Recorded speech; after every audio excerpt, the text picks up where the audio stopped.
YouTube, bem-vindos ao Registrando na Mente. Eu sou Luana Tavares e abordo com vocês hoje um tema super importante que é o nepotismo. Então, o que você aprenderá nesse vídeo? Acompanhe comigo aqui na tela. Eu falo primeiro de uma parte etimológica ali do nepotismo, como que nasceu o nepotismo. Trago para vocês a redação da súmula vinculante 13, que é uma das súmulas que mais caem em concurso público, e também os princípios que fundamentam a proibição do nepotismo. Avançando, a gente vai falar sobre a nomeação de parente para cargo político, qual é a regra, e também as exceções dessa nomeação de parente, se configura ou não nepotismo, e por fim, trago uma expressão recentíssima do STJ, utilizada num julgado agora de fevereiro de 2021, que fala sobre nepotismo póstumo. Vamos lá? Primeiro, a etimologia dessa palavra.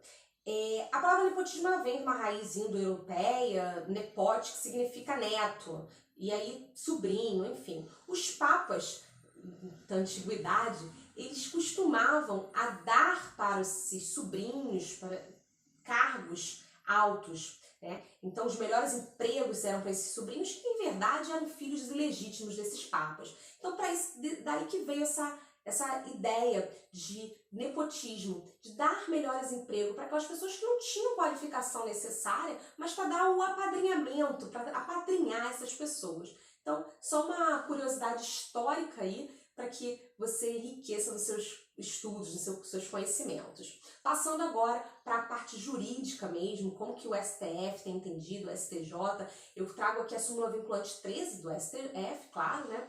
E a redação da súmula vinculante 13, acompanhem comigo.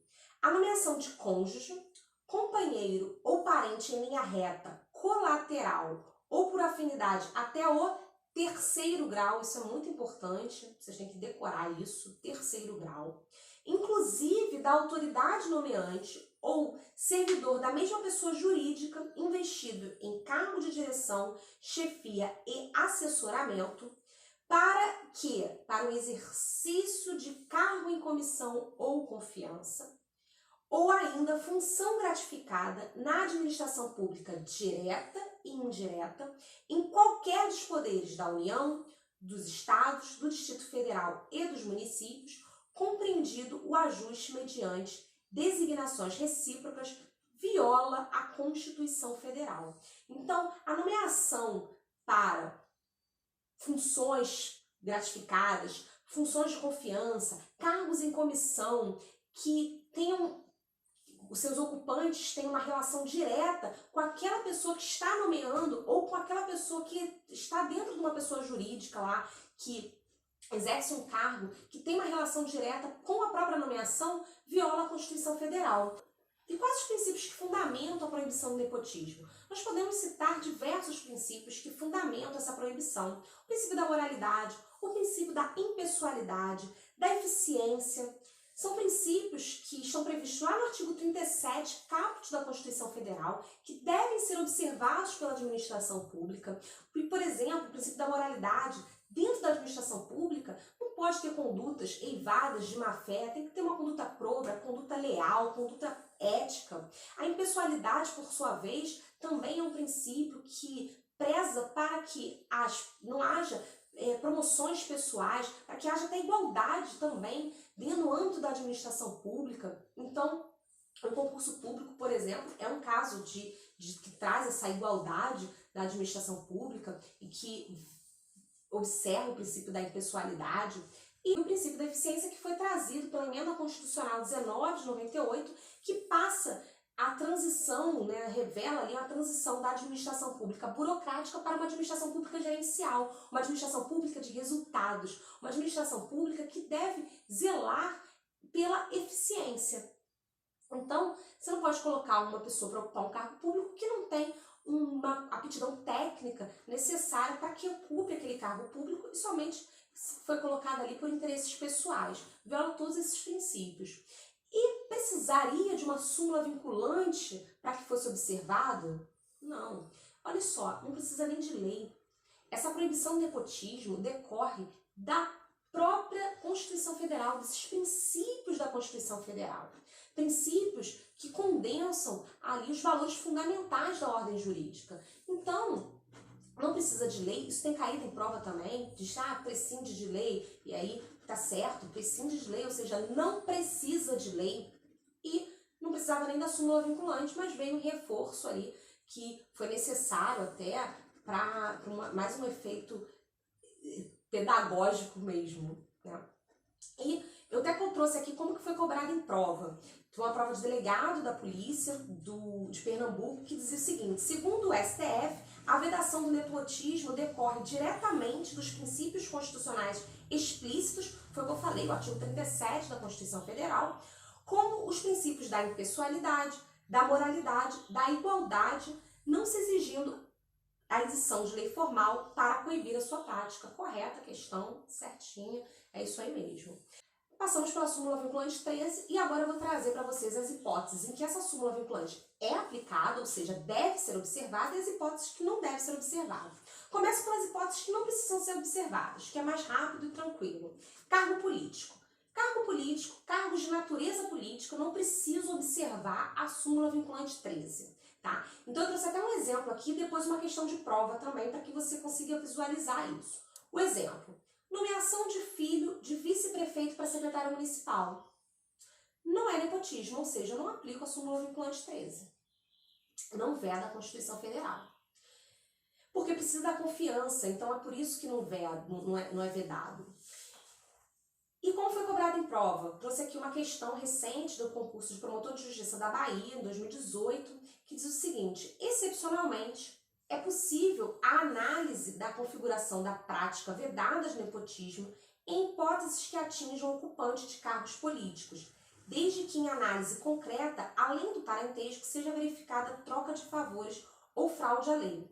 Aqui, você vê que é excepcionalmente, ou seja, a regra é que não se aplica. E aqui eu trouxe essa questão porque eu quero entrar com vocês nas exceções.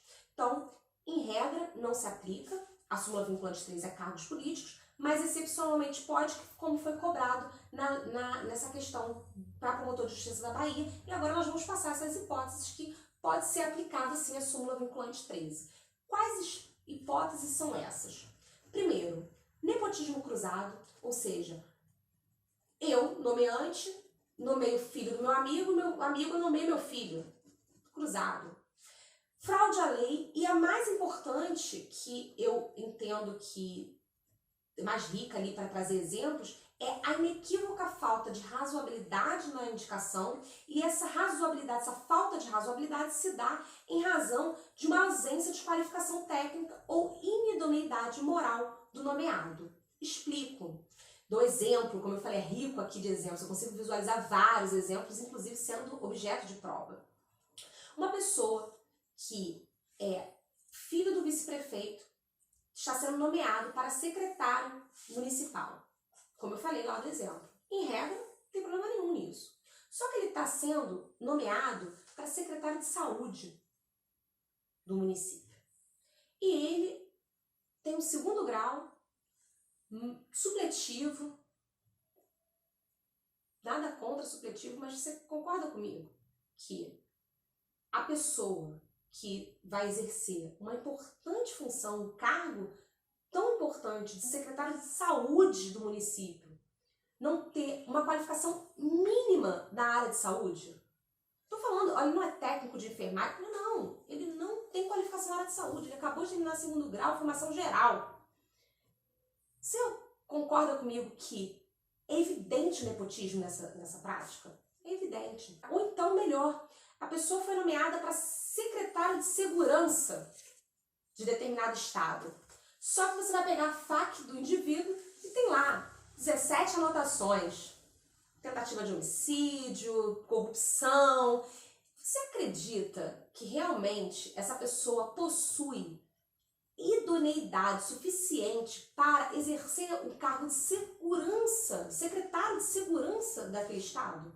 Óbvio que não, né? Então, visando isso, muito bem colocado aqui, o STF, em reiteradas decisões, tem entendido que se aplica sim a súmula vinculante, ainda que seja cargo político, caso evidenciada aí a inequívoca falta de razoabilidade na indicação, porque ou a pessoa não tem uma qualificação técnica mínima para exercer aquele cargo, ou então inidôneo, né? Tem uma inidoneidade moral daquele nomeado. E por fim, eu trago uma expressão que foi utilizada pelo STJ recentemente, agora em fevereiro de 2021, que é a expressão nepotismo póstumo. Essa expressão foi utilizada para afastar a nomeação de filho como interino de cartório no lugar de pai falecido. Foi uma situação que ocorreu até aqui no Rio de Janeiro, eu falo do Rio de Janeiro, e o pai era um titular do cartório, um delegatário do serviço público, e tinha falecido e o filho foi colocado como interino. O STJ entendeu que se trata de nepotismo póstumo e afastou o filho dessa função. Essas são as considerações que eu queria falar com vocês sobre o nepotismo, que tem caído bastante em prova. O material dessa aula está disponibilizado lá na minha bio, um link que tem na minha bio do Instagram. Você tem acesso ao meu Drive, que com todo esse material para você depois revisar. Aguardo vocês para novos vídeos e até mais!